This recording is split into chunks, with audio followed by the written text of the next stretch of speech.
کئی اہم شعراء کرام تک ہمیں آپ کو پہنچنا ہے.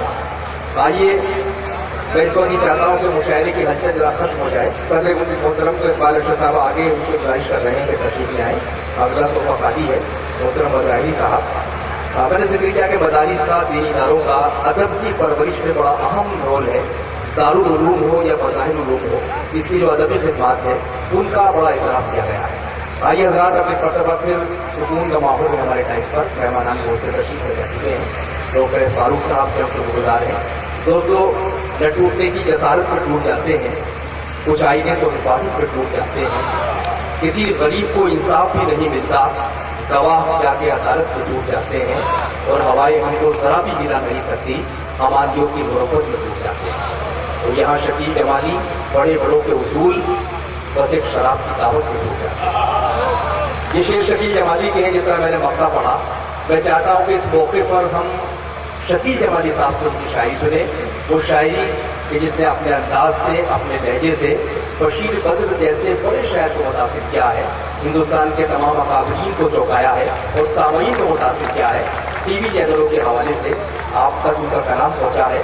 نظامتی مشاعروں کی فرماتے ہیں. میں بہت ادب سے اپنے بڑے بھائی جناب شکیل جمالی سے گزارش کر رہا ہوں. ایک بار تالیاں آپ شکیل بھائی کے لیے بجائیں گے تو ہمیں بھی اچھا لگے گا.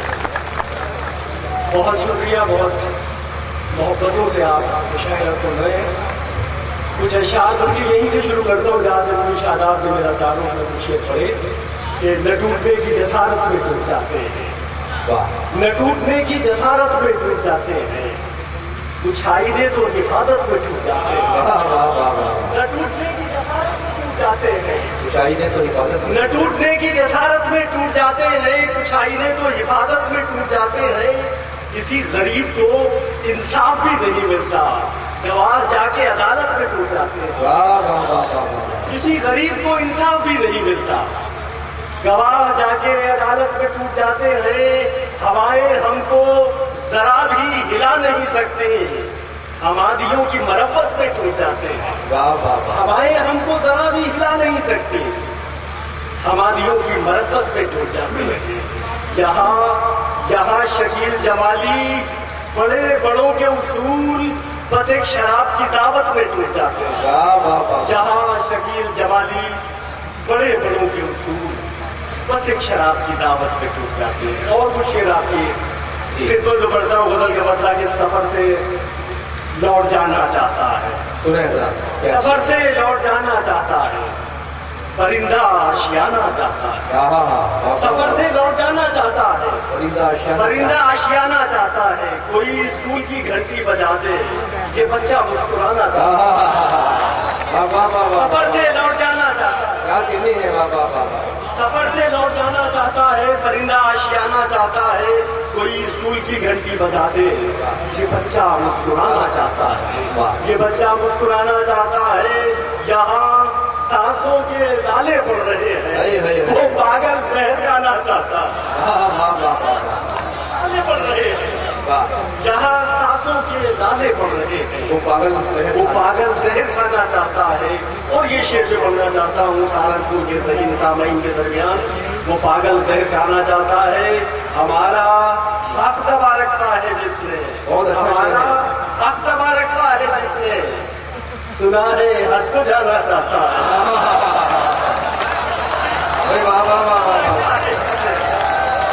ہمارا حق دبا رکھتا ہے، ہمارا حق دبا رکھتا ہے جس نے، سفر سے لوٹ جانا چاہتا ہے، پرندہ آشیانہ چاہتا ہے. کوئی اسکول کی گھنٹی بجا دے، یہ بچہ مسکرانا چاہتا ہے.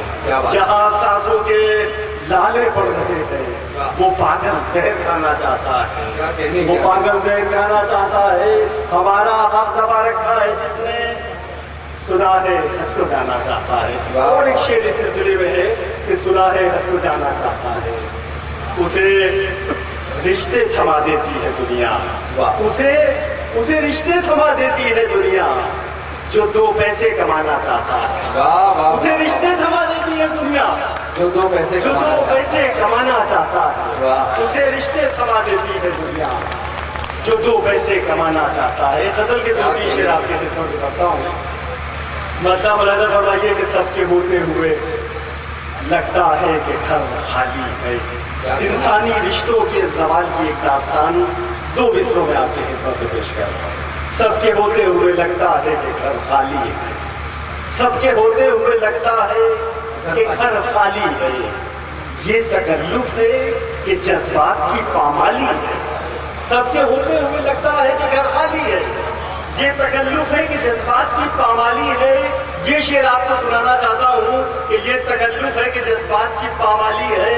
آسمانوں سے اترنے کا ارادہ ہو تو سن. آسمانوں سے اترنے کا ارادہ ہو تو سن. شاخ پر ایک پرندے کی جگہ خالی ہے. واہ واہ واہ. آسمانوں سے اترنے کا ارادہ ہو تو سن. آسمانوں سے اترنے کا ارادہ ہو تو سن. شاخ پر ایک پرندے کی جگہ خالی ہے. شاخ پر ایک پرندے کی جگہ خالی ہے.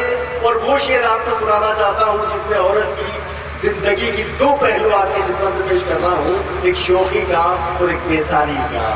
جس کی آنکھوں میں شرارت تھی. آسمانوں سے اترنے کا ارادہ ہو تو سن. شاخ پر ایک پرندے کی جگہ خالی ہے. جس کی آنکھوں میں شرارت تھی وہ محبوبہ تھی. جس کی آنکھوں میں شرارت تھی وہ محبوبہ تھی. یہ جو مجبور سی عورت ہے یہ گھر والی ہے. جس کی آنکھوں میں شرارت تھی وہ محبوبہ تھی. جس کی آنکھوں میں شرارت تھی وہ محبوبہ تھی. بہت خوب. جس کی آنکھوں میں شرارت تھی وہ محبوبہ تھی. یہ جو مجبور سی عورت ہے یہ گھر والی ہے. یہ جو مجبور سی عورت ہے یہ گھر والی ہے. آسمانوں سے اترنے کا ارادہ ہو تو سن. شاخ پر ایک پرندے کی جگہ خالی ہے. ایک شعر اور پڑھتا ہوں کہ رات بے لطف ہے پرہیز کے سالن کی طرح. رات بے لطف ہے پرہیز کے سالن کی طرح. دن بھکاری کے کٹورے کی طرح خالی ہے. دن بھکاری کے کٹورے کی طرح خالی ہے. رات بے لطف ہے پرہیز کے سالن کی طرح. دن بھکاری کے کٹورے کی طرح خالی ہے. اگر ہمارے ہی دل میں ٹھکانا چاہیے تھا. اگر ہمارے ہی دل میں ٹھکانا چاہیے تھا تو پھر تجھے ذرا پہلے بتانا چاہیے. اگر ہمارے ہی دل میں ٹھکانا چاہیے تھا تو پھر تجھے ذرا پہلے بتانا چاہیے تھا.